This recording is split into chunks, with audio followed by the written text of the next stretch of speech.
All right, so welcome back. We're going to start here by talking about um, different forms of energy and how we get energy that supplies our muscle contraction. So we have stored energy in the form of ATP in a couple of different um, ways in our muscles.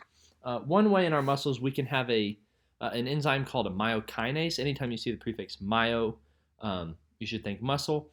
And then a kinase enzyme, it ends in ASE, so you know it's an enzyme. But a kinase specifically is an enzyme that phosphorylates something else. So by phosphorylate, what I mean is it adds a phosphate group to something. Okay, and so myokinase in our muscles is going to add lone phosphate groups to adenosine diphosphate to make adenosine triphosphate. So this is one mechanism of uh, of creating ATP in our cells.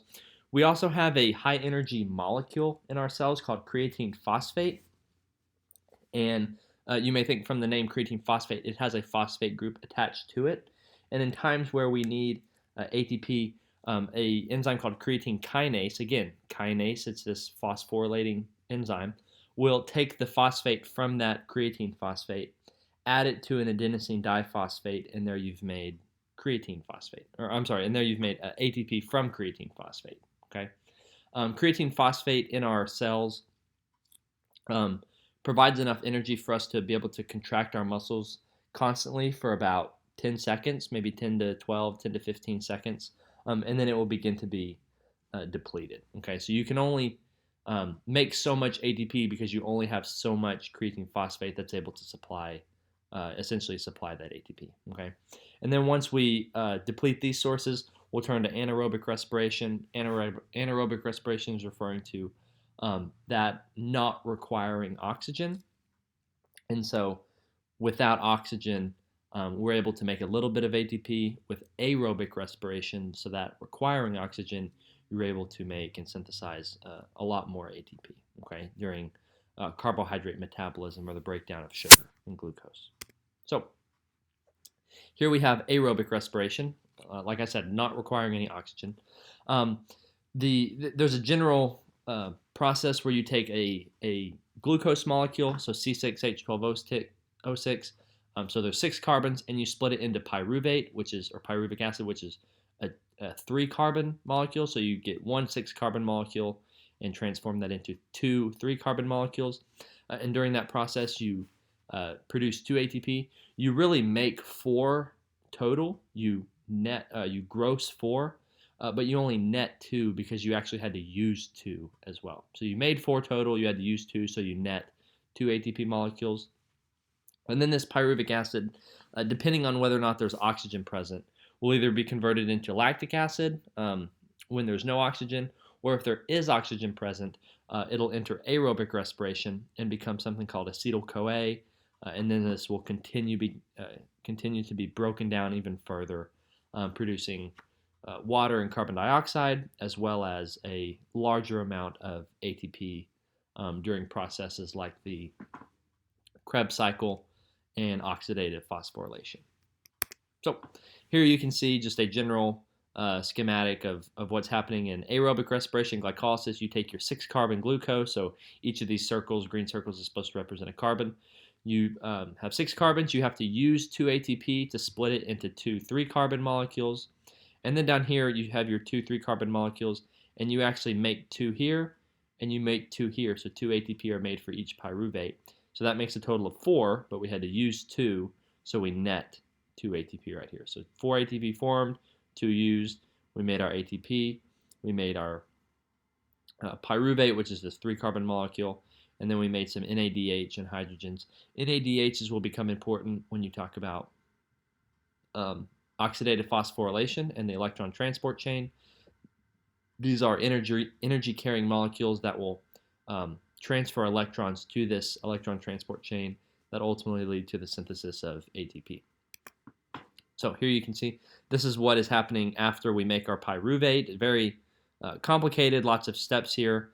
This is called the citric acid cycle, sometimes called the Krebs cycle, sometimes called the tricarboxylic acid cycle. And then here to the right, We have our electron transport chain and oxidative phosphorylation. Your NADHs that we just mentioned and FADH2s come in here, donate their electrons. The electrons are shuttled down this electron transport chain, pumping hydrogens across. You create a high concentration of hydrogen ions in this intermembrane space, and these hydrogen ions then flow through this enzyme called ATP synthase. And ATP synthase, based on its name, you can deduce that it probably makes ATP, synthesized ATP, and that's exactly what it does. And so this is a general process of how we're making ATP, and again, this all relates to muscles because we need our ATP in order to have our muscles properly contract.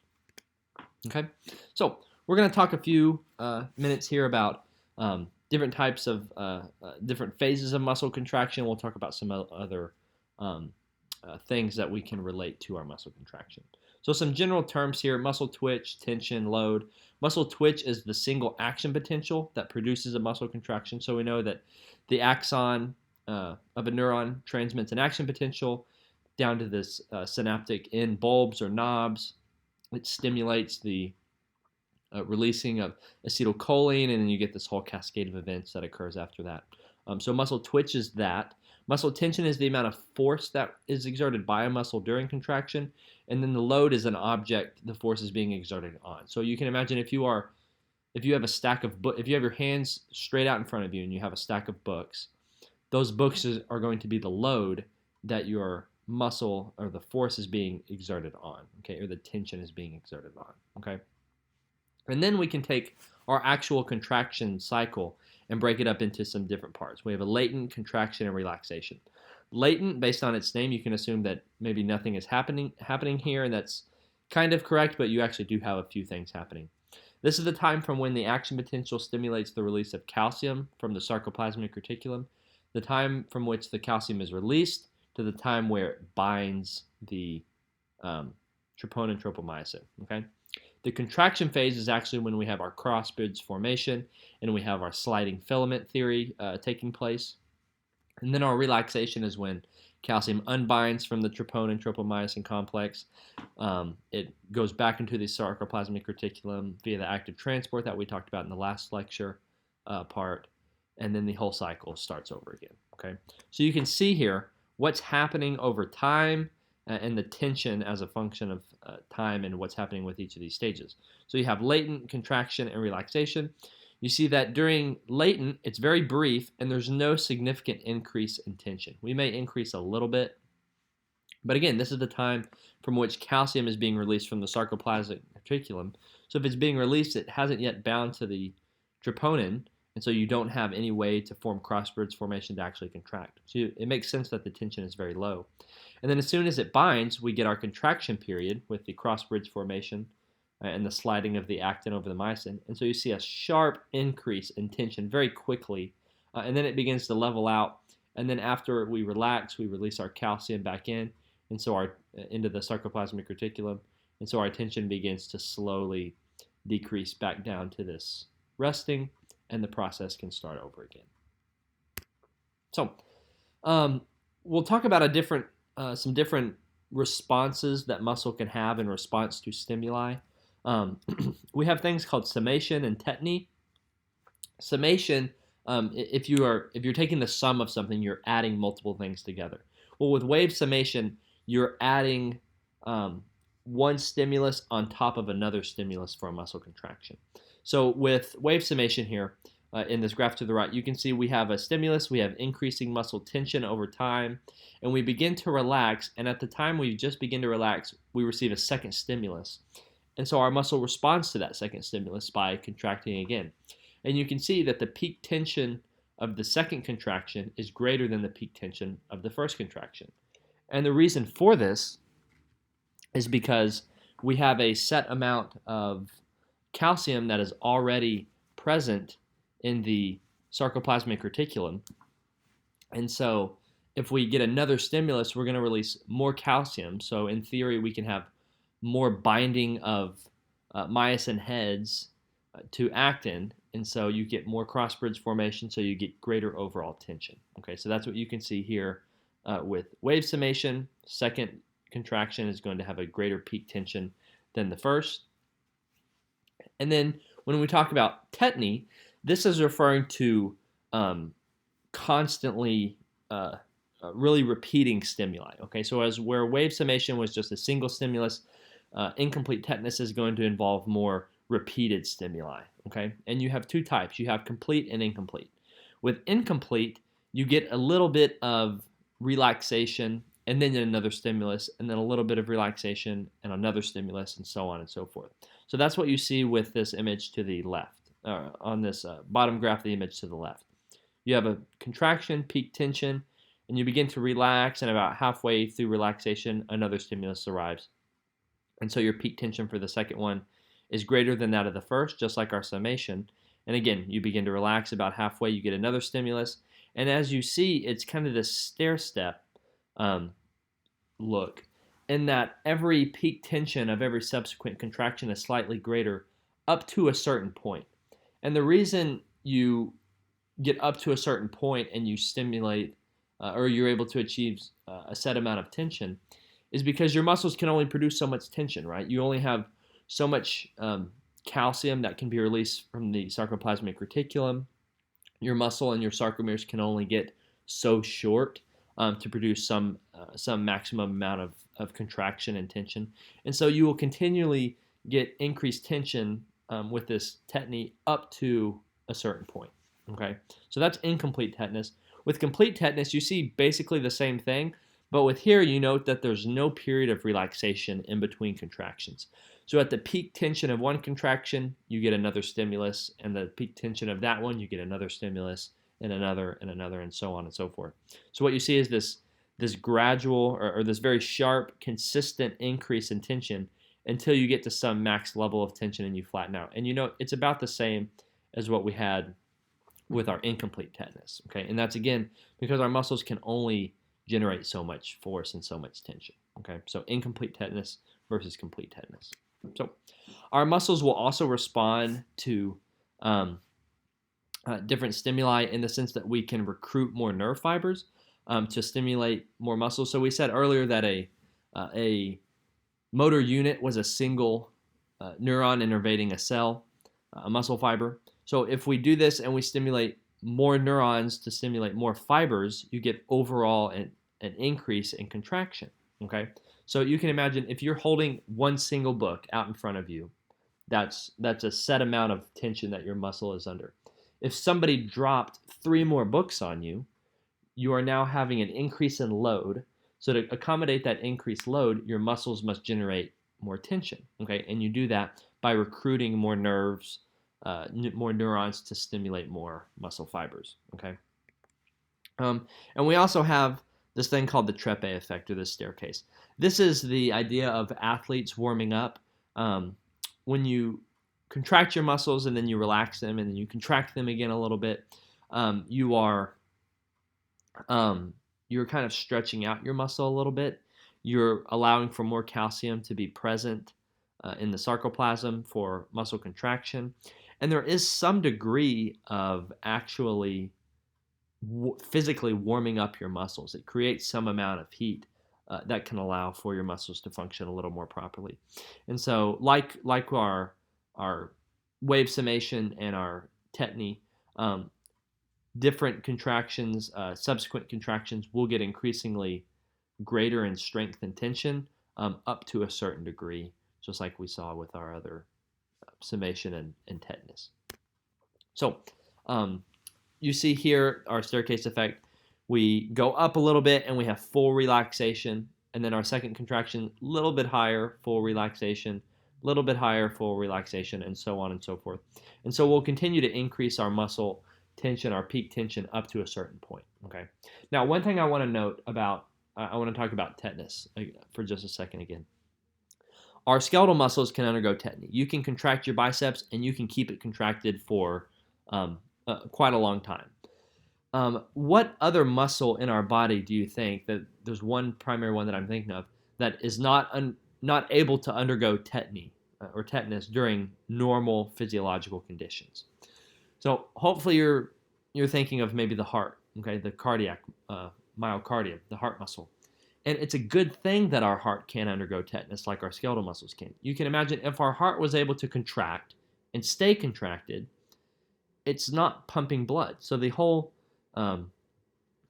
idea behind the heart contracting and beating all of our life is to continually pump and move blood. Well, if it contracts and it stays contracted in this state of tetany, then it's not relaxing, so our ventricles are unable to fill with blood.